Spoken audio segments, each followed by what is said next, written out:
Assalamualaikum warahmatullahi wabarakatuh. Di sini kami akan mempresentasikan mengenai Kabinet Demokrasi Liberal setelah tahun 1950. Perkenalkan, nama saya Cinta Aurelia Fabian, absen 8. Perkenalkan, nama saya Nisrina Jian Arifah, absen 26. Saya Robiatul Aladawiyah, absen 29. Saya Firi Lanjani Adna, absen 35.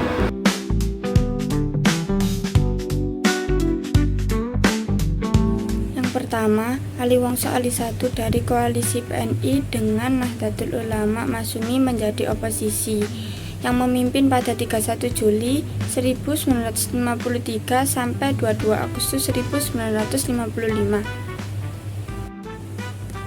Program atau keberhasilan Ali Wongso. Yang pertama, menyelenggarakan Konferensi Asia Afrika di Bandung tanggal 18 April sampai 24 April 1955. Membentuk panitia pemilihan umum pusat pada tanggal 31 Mei 1954, menetapkan pelaksanaan pemilu untuk memilih anggota DPR dan konstitusi. Yang kedua, meningkatkan keamanan dan kemakmuran. Yang ketiga, menyelenggarakan pemilihan umum dengan segera. Yang keempat, membebaskan Irian Barat secepatnya. Yang kelima, meninjau kembali persetujuan Konferensi Meja Bundar atau KMB. Jadwalnya yaitu dengan adanya perselisihan dengan pihak militer antara lain soal pengangkatan Menteri Pertahanan dan akibatnya kabinet ini jatuh. Yang kedua yaitu Burhanuddin Harahap yang berasal dari Partai Masyumi. Ia memimpin kabinet pada 12 Agustus 1955 hingga 3 Maret 1956. Yang kedua, yaitu program atau keberhasilan. Yang pertama, berhasil menyelenggarakan pemilu pertama untuk memilih anggota DPR tanggal 29 September 1955 dan pemilu anggota Dewan Konstituante tanggal 15 Desember 1955. Pemilu pertama ini dimenangkan oleh 4 partai besar yaitu PNI, Masyumi, NU, dan PKI. Yang kedua, membubarkan Uni Indonesia Belanda secara sepihak dengan alasan Belanda menolak menyerahkan Irian Barat kepada Republik Indonesia. Kabinet ini juga mulai memberantas korupsi di kalangan pejabat. Yang ketiga, meneruskan perjuangan mengembalikan Irian Barat ke dalam wilayah kekuasaan Republik Indonesia. Kemudian yang terakhir, menghilangkan faktor-faktor yang menimbulkan inflasi. Berikutnya kejatuhannya.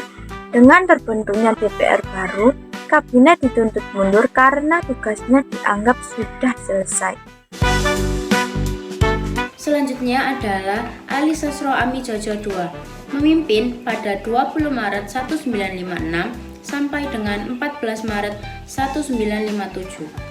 Berkoalisi antara PNI, Masyumi, dan Nahdlatul Ulama. Program atau keberhasilan dari Ali Sasro Amijojo II. 1. Membebaskan Irian Barat. 2. Melaksanakan pembentukan otonom-otonom daerah. 3. Menyehatkan anggaran keuangan negara dan mewujudkan pergantian ekonomi kolonial menjadi ekonomi nasional. 4. Pembatalan KMP. Yang kelima, pemulihan keamanan dan ketertiban, pembangunan 5 tahun, dan menjalankan politik luar negeri bebas aktif.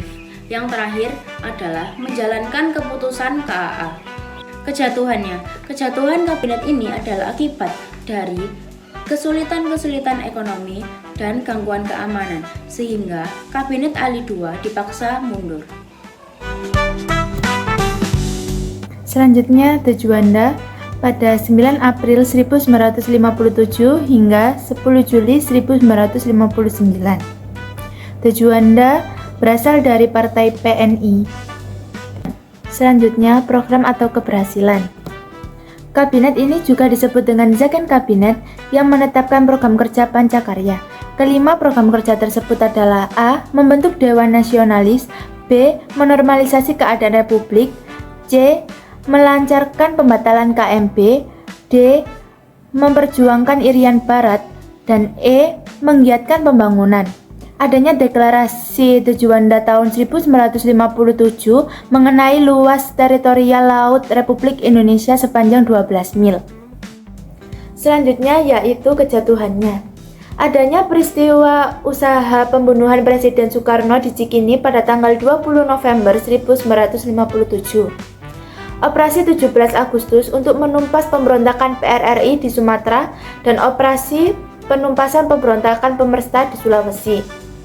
Meskipun kegagalan Dewan Konstituante dalam membuat Undang-Undang Dasar baru mendorong Presiden Soekarno untuk mengeluarkan dekret pada tanggal 5 Juli 1959. Dengan dikeluarkannya dekret ini, Presiden Soekarno memaksa Kabinet de Juanda untuk mengundurkan diri pada tanggal 24 Juli 1959.